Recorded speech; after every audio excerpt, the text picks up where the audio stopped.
everything was in the script. There was not much to prepare, I think. My preparation was to get depressed every morning on the way to set. Try to be depressed as possible, which wasn't too hard because we the weather was shitty. It was in Estonia. It was right before Putin's invasion next door.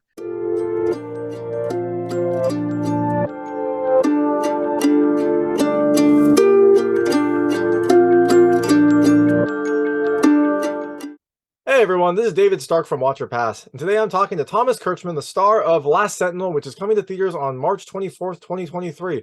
We're going to talk to him right now, and while you're watching, if you could like and subscribe to this channel, that would be fantastic. Helps me out a lot. Thank you.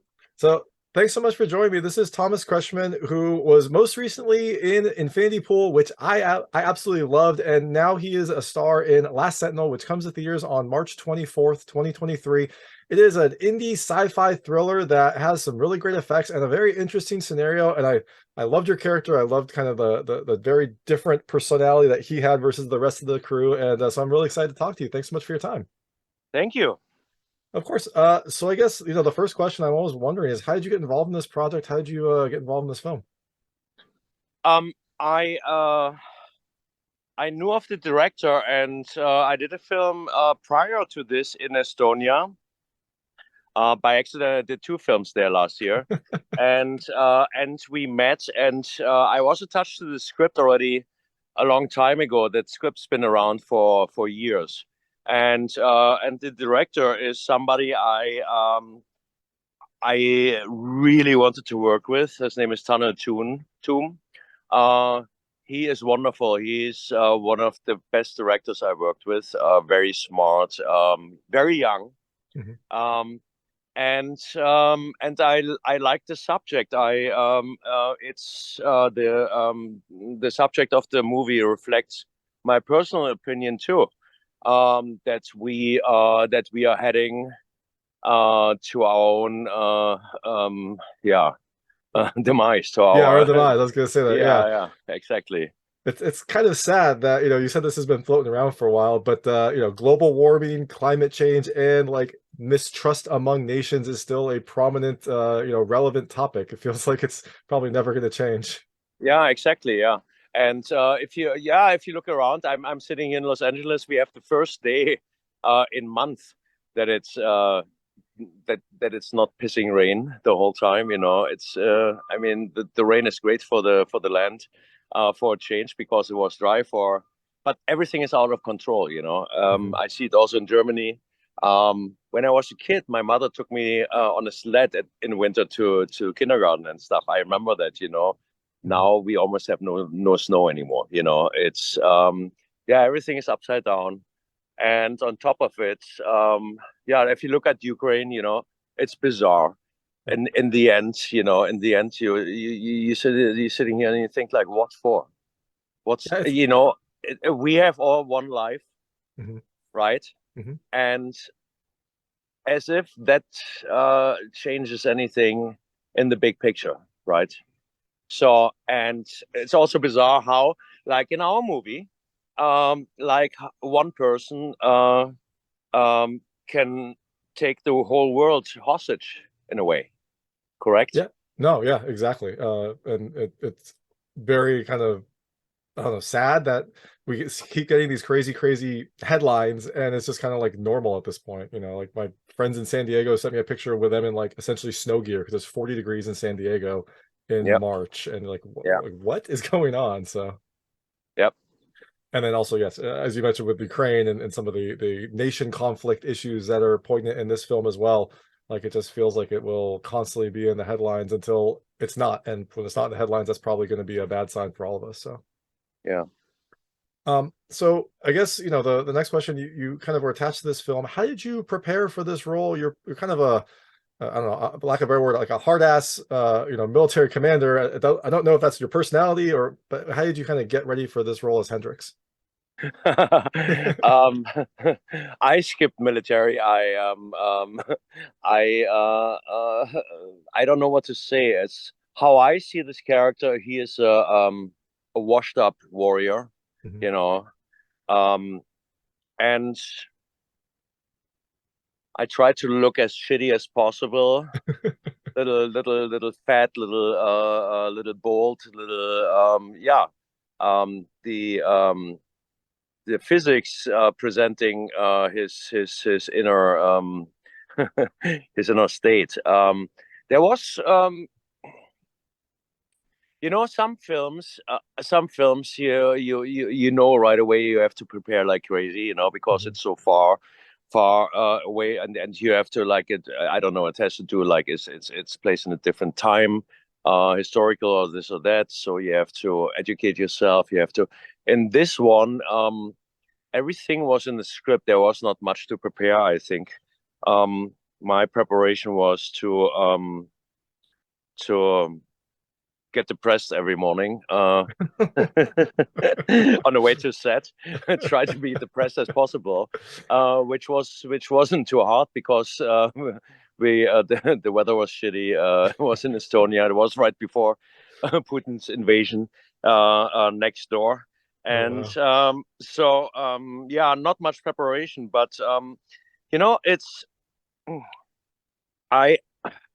the film is a mirror of our world in the microcosm, and so I'm very depressed myself about where everything is heading. I have kids, I believe in like we had the most glorious little spot in humanity. Like when we grew up, when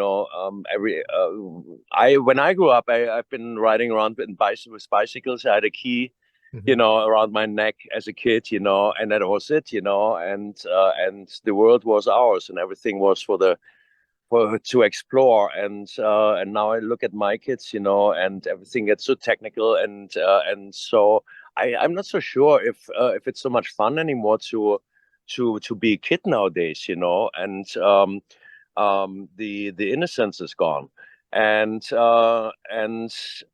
and I'm worried where we're heading, and the film describes that perfectly well, and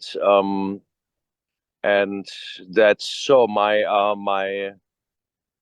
brain, my mindset, which goes with the movie, was my preparation. There was not much to do, I thought, I was going to say, it's kind of sad that you were inadvertently method acting, right? Because of the world situation. Yeah.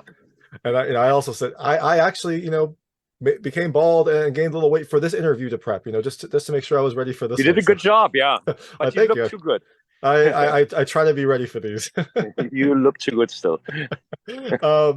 So one other thing I loved is like you have a small cast here, which is perfect for an indie film. How much time did you get to spend together before, or was this just one where you had to like run in and know your roles and just kind of like get going because of the budget or the timing or whatever it happens in an indie film? Yeah, we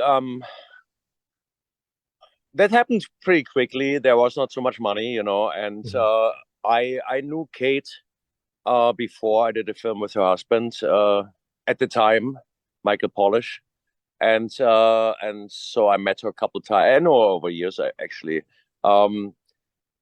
The other two actors, they were beautiful, beautiful actors and lovely. So we were like this right away. But everything stays in force with the director, and I'm in love with my director, with Tanel Toom. I love this guy. He's amazing. For me it was I did when I did that film, I've been taking off a couple times back and forth. I shot next door for a week, Infinity Pool with Brandon Cronenberg. I did that in between. Oh wow! So and I also had a show at the time. I photograph as well, and I had my first solo exhibition in Munich at the same time. And I've been running off for half a week to do that. So it was a lot of back and forth. But you don't see it in the movie, I hope. Yeah, no, definitely not. I'm glad that you were staying busy, and I'm glad that you were able to make time for an Infinity Pool, because I loved that film as well. That was just such a strange but striking movie. Very strange, right? Yeah. I was on set only for 3 days, Oh, wow. Just like in, shoot it out. Yeah. And how long did you have for this film? How long was this film? Maybe about the same time? They shot like 4 weeks altogether, I guess. Okay. Yeah. So Not too long. pretty quick for like a 2-hour movie. That was a quick turnaround. Yeah. Awesome. And the 2 hours are not too long. I thought I just saw the movie as well 2 days ago, and usually I think films have a tendency right now to be dragged out too long. Like films, it's so rare. Like usually films used to be, except like the big events, but regular movies used to be like 1.5 hours, right? So now it's a tendency. It's like they are 2 hours, 2.5 hours, but this is not too long. It's there was not 1 second where I couldn't take my eyes off the screen. This is very rare. Usually, like when you watch your own films, you're sitting there and it's always, you cringe always, so this didn't happen. Yeah. Yeah, for sure. And so I know we have a limited time. So the last question is, what is the longest you have spent on the water, either in like a boat or a cruise, or however you want to categorize it? On the water? On the water, or like on a boat in the water? or yeah.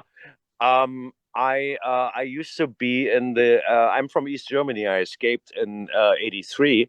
Oh, wow. And before that, I was in East Germany in the swimming team. I was actually the East German champion of 1500 freestyle.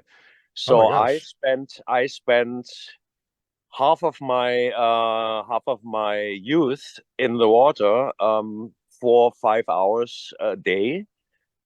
We swam like from age 10 till 17 or 18. Been swimming pretty much 20 kilometers a day. We were highly overtrained. So I had my fair share in the water. Again, yeah, it feels like you were perfectly made for this role, both the swimming as a youth and then the concern about the world later in your life. So this is perfect. Yeah, I also had my fair share as captains, like with U571, King Kong. There were a couple other ones. Again, perfect. You were made for this role. So I know you have a very busy day, so I want to let you get to your next interview. This is Thomas Kretchmann, the star of Last Sentinel, which is coming to theaters on March 24th, 2023. Thank you so much for your time. Thank you very much. That was Thomas Kretchmann, the star of Last Sentinel, which is coming to theaters on March 24th, 2023. It's an indie sci-fi thriller with a good use of effects and an interesting scenario. If you liked this interview, please like and subscribe to this channel. It helps me out a lot. Make sure all my new content goes straight to you. Thank you.